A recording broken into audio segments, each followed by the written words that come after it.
Hello, ഇന്ന് പറയാൻ പോകുന്നത് സ്മോൾ സേവിംഗ് സ്കീംസിൽ ഇൻട്രസ്റ്റ് റേറ്റിൽ വ്യത്യാസം വന്നിട്ട് 1% തൊട്ട് 1.5% വരെ ഇൻട്രസ്റ്റ് റേറ്റിൽ വ്യത്യാസം ഈ എല്ലാ സ്മോൾ സേവിംഗ് സ്കീമിലും വന്നിട്ടുണ്ട്. ഇപ്പോൾ ഗവൺമെൻറ്റിൻ്റെ കീഴിലുള്ള സേവിംഗ് സ്കീമുകളെ കുറിച്ചാണ് ഇത് പറയുന്നത്. ഇതിൽ നിക്ഷേപിക്കുമ്പോൾ എല്ലാവർക്കും ഒരു നല്ലൊരു റിസ്ക് ഫ്രീ ആയിട്ടുള്ള റിസ്ക് വളരെ കുറഞ്ഞിട്ടുള്ള ഇൻവെസ്റ്റ്മെൻറ്റുകളാണ് ഇതെല്ലാവരും. ഇത്തരം സ്കീമുകളിൽ നമ്മുടെ കൂട്ടത്തിൽ ഒത്തിരി പേര് ഇൻവെസ്റ്റ് ചെയ്തിട്ടുണ്ടാകും. ഇത്തരം സ്കീമുകളിൽ പ്രധാനമായിട്ട് വരുന്നത് കിസാൻ വികാസ് പത്ര, പിന്നെ പബ്ലിക് പ്രോവിഡൻറ്റ് ഫണ്ടുകൾ, പിന്നെ നാഷണൽ സേവിങ്സ് സർട്ടിഫിക്കറ്റുകൾ, പിന്നെ സീനിയർ സിറ്റിസൺ പ്ലാനുകൾ, ഇതെല്ലാവരും ഇത്തരം സ്കീമുകളിൽ വരുന്ന ഇൻവെസ്റ്റ്മെൻറ്റാണ്. അപ്പോൾ ഇത്തരം സ്കീമുകളിൽ വരുന്ന ഇൻട്രസ്റ്റ് റേറ്റുകളിലുള്ള വ്യതിയാനങ്ങൾ നമ്മൾ എല്ലാവരും അറിഞ്ഞിരിക്കാനായിട്ട് ഇമ്പോർട്ടൻ്റ് ആയിട്ടുള്ളൊരു കാര്യമാണ്. അപ്പോൾ ഇന്ന് സംസാരിക്കാൻ പോകുന്ന ഈ സ്കീമുകളിൽ എല്ലാത്തിലും വന്നിട്ടുള്ള കഴിഞ്ഞ ക്വാർട്ടറിൽ എത്രയാണ് ഇൻട്രസ്റ്റ് റേറ്റ്, ഈ ക്വാർട്ടർ തുടങ്ങിയിട്ട് ഏപ്രിൽ തുടങ്ങിയിട്ട് ജൂൺ 30 വരെ എത്രയാണ് വ്യത്യാസം വന്നേക്കുന്നതിനെ കുറിച്ചിട്ടാണ് ഇതിൽ പറയാൻ പോകുന്നത്. അപ്പോൾ ആദ്യം തന്നെ സേവിങ്സ് അക്കൗണ്ടിലാണ് ഉള്ള വ്യത്യാസമാണ് പറഞ്ഞത്. സേവിങ്സ് അക്കൗണ്ടിൽ 4% തന്നെയാണ് കഴിഞ്ഞ ക്വാർട്ടറിലും ഈ ക്വാർട്ടറിലും, വ്യത്യാസമൊന്നുമില്ല.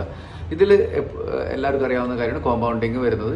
ക്വാർട്ടർലി വൈസാണ് ഇത്തരം സേവിങ് സ്കീമുകളിൽ വരുന്നത്. അപ്പോൾ പ്രിൻസിപ്പലിൻ്റെ മേത്തുള്ള ഇൻട്രസ്റ്റ് എല്ലാ മാസവും അതിൽ ഇൻട്രസ്റ്റ് അക്യൂമുലേറ്റഡ് ആവില്ല. ഒരു ക്വാർട്ടറിൽ വരെ എത്ര ഇൻട്രസ്റ്റ് വന്ന് അതിലൂടെ അത് പ്രിൻസിപ്പലിലേക്ക് ആഡ് ചെയ്യും. അതിൻ്റെ ഇൻട്രസ്റ്റ് ഒരു ക്വാർട്ടർ കഴിഞ്ഞിട്ട് വരത്തുള്ളൂ എന്നുള്ളതാണ് ഇതിൽ നമ്മൾ മനസ്സിലാക്കേണ്ട ഒരു കാര്യം. പിന്നെ 1 വർഷം തുടങ്ങി 3 വർഷം വരെയുള്ള ടൈം ഡെപ്പോസിറ്റുകളിൽ 6.9% കഴിഞ്ഞ ക്വാർട്ടറിൽ വരെ കിട്ടിയിരുന്നത്. ഈ ക്വാർട്ടർ തുടങ്ങിയിട്ട് 5.5% ആയിട്ട് അത് കുറയാണ് ഉണ്ടായിട്ടുള്ളത്. ഇതും ക്വാർട്ടർലി കോമ്പൗണ്ടിങ് ആണ് ഇതിൽ നടക്കുന്നത്.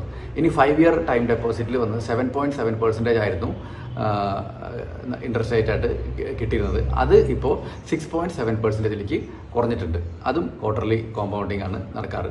പിന്നെ 5 ഇയേഴ്സ് റിക്കറിംഗ് ഡെപ്പോസിറ്റ്, ഇത് പല ആൾക്കാരും വളരെ ഫേവറേറ്റ് ആയിട്ടുള്ള ഒരു ഇൻവെസ്റ്റ്മെൻറ്റ് സ്കീമാണ്. അതിൽ 7.2% ആയിരുന്നു ഇതിലത്തെ ഒരു ഇൻട്രസ്റ്റ് റേറ്റ് കിട്ടിയിരുന്നത്. ഇത് 5.8% ആയിട്ട് കുറച്ചിട്ടുണ്ടെന്നുള്ളതാണ് ഇതിൽ മനസ്സിലാക്കുക. ഇതിലും ക്വാർട്ടർലി കോമ്പൗണ്ടിങ് ആണ് നടക്കാറ്. പിന്നെ സീനിയർ സിറ്റിസൻ്റെ ടൈം ഡെപ്പോസിറ്റുകൾ, ഇത് വളരെയധികം ആളുകൾ ഉപയോഗപ്പെടുത്തുന്നതാണ്. ഇതിന് ATC ബെനിഫിറ്റ് ഒക്കെ ഉള്ളതാണ്. അപ്പോൾ ഒത്തിരി സീനിയർ സിറ്റിസൺസ് ഇതിൽ നിക്ഷേപിച്ചിട്ടുണ്ടാവും.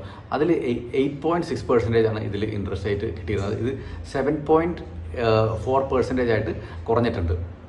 ഇത് സാധാരണ ക്വാർട്ടർലി കോമ്പൗണ്ടിങ് ആണ്. അതോടൊപ്പം തന്നെ ക്വാർട്ടർലി പേ ഔട്ടും കൊടുക്കുന്ന ഒരു സ്കീമാണ്. ഇത് എല്ലാവർക്കും വളരെ ഇമ്പോർട്ടൻ്റ് ആയിട്ട് അറിഞ്ഞിരിക്കേണ്ട ഒരു സ്കീമിലെ ഇൻട്രസ്റ്റ് റേറ്റ് വ്യത്യാസമാണ്. അതേപോലെ തന്നെ മന്ത്ലി ഇൻകം അക്കൗണ്ടുകളുണ്ടല്ലോ, അതിൽ 7.6% കിട്ടിയിരുന്നതാണ്. അതിന് 6.6% ആണ് കിട്ടുന്നത്. ഇത് മന്ത്ലി ആരും കോമ്പൗണ്ടിങ് വരുന്നത്. പിന്നെ പേ ഔട്ടും മന്ത്ലി കൊടുക്കുന്ന ഒരു സ്കീമാണ്.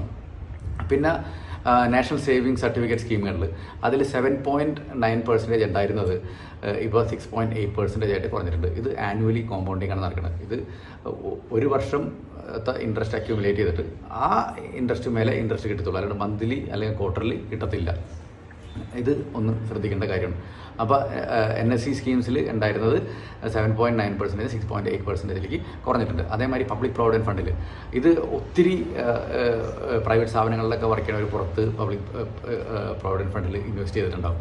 അവർക്ക് 7.9% 7.1%ലേക്ക് ഈ ക്വാർട്ടറിൽ കുറഞ്ഞിട്ടുണ്ട്. അടുത്ത ക്വാർട്ടറിൽ റിവ്യൂ ചെയ്തിട്ട് നമുക്ക് അറിയാൻ പറ്റുള്ളൂ ഇത് തന്നെ നിൽക്കണോ അതോ ഇതിൽ വ്യത്യാസം വല്ലതും വരുമോ എന്നുള്ളത്. ഇതിലും ആനുവൽ കോമ്പൗണ്ടിങ് ആണ് ഇതിൽ വരുന്നത്.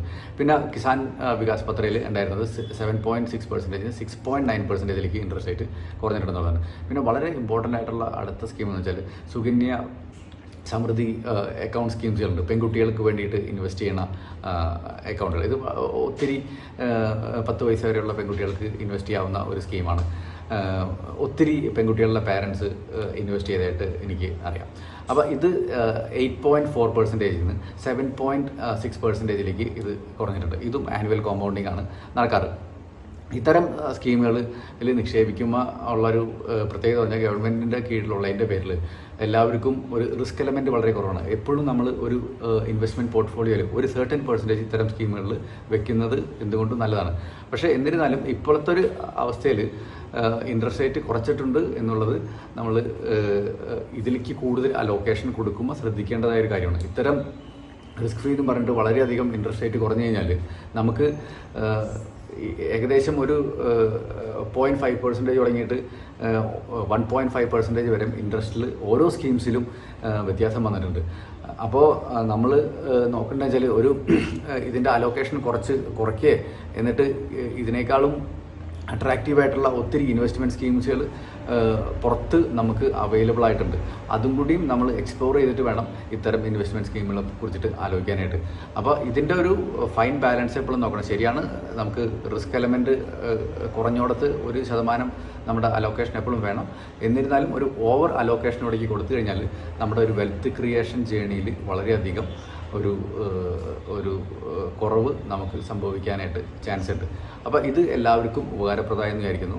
ഇതിനെക്കുറിച്ച് എന്തെങ്കിലും സംശയം ഉണ്ടെന്നുണ്ടെങ്കിൽ, അല്ലെങ്കിൽ ഏതെങ്കിലും ഇൻവെസ്റ്റ്മെൻറ്റ് റിലേറ്റഡ് സിറ്റുവേഷനെ കുറിച്ചിട്ട് എന്തെങ്കിലും സംശയം ഉണ്ടെങ്കിൽ നമ്മുടെ കമൻറ്റിൽ പറയാം. അതേപോലെ നമ്മുടെ വാട്സപ്പ് നമ്പറായാലും നമ്മുടെ കോളിംഗ് നമ്പറായാലും ഇതിൽ കൊടുത്തിട്ടുണ്ട്, അതിൽ കോൺടാക്റ്റ് ചെയ്യാവുന്നതാണ്. അപ്പോൾ നമുക്ക് അടുത്ത എപ്പിസോഡിൽ അടുത്ത ഒരു വീഡിയോ ആയിട്ട് കാണാം. അതിനു മുൻവരെ എല്ലാവരും COVID-19 കാലത്ത് വീട്ടിലിരിക്കുക, ഹെൽത്തി ആയിട്ട് ഭക്ഷണം കഴിക്കുക, എക്സസൈസ് ചെയ്യുക, be happy. Okay, thank you so much.